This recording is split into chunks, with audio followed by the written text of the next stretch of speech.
हाँ थोड़ा भी आवाज रहेगा।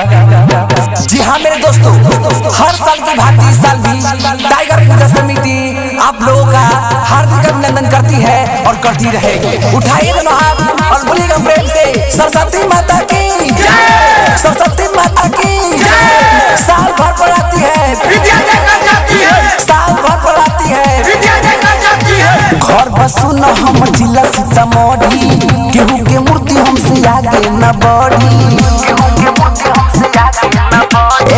घर बसु न हमर जिला सीतामढ़ी, केहू के मूर्ति हमसे आगे न बढ़ी।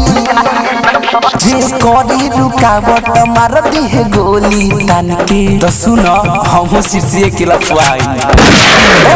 अभी भाषा न निकल हिरान के, अभी भाषा न निकल हिरान के, अभी भाषा न निकल हिरान के, अभी भाषा न निकल हिरान के।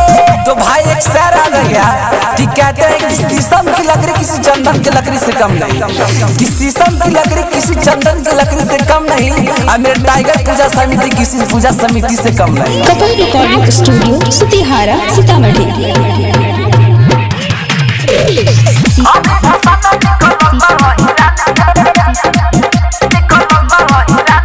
टाइगर पूजा समिति गइल बा सभे जुटी, सभे ते एक जाना ची, चाहे रात जाई कितनो बीती। हाँ हाँ टाइगर पूजा समिति गइल बा सभे जुटी, सभे ते एक जाना ची, चाहे रात जाई कितनो बीती। केहू ना रहिए भाई सुनो दे रहा के, लइला सेंस हम थाना से बना के, कुछ बोली जे कवनो ठोकली है साइड में आन के, हाँ आन के, हाँ आन के।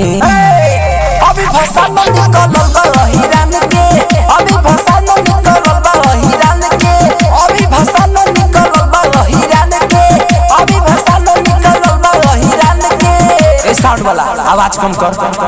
हाँ एक आवश्यक सूचना, मेरे समिति के जितने भी सदस्यगण हैं जो मेरी आवाज को सुनते हैं, तो सबसे पीछे एक लाल टी-शर्ट वाला लड़का सामने वाली छत पे लड़की को लाइन मार रहा है, तो उनको पता नहीं है कि यादव का भाषा निकला है। बोल दो सिस्टम में रहने के लिए, नहीं तो सिस्टम फाड़।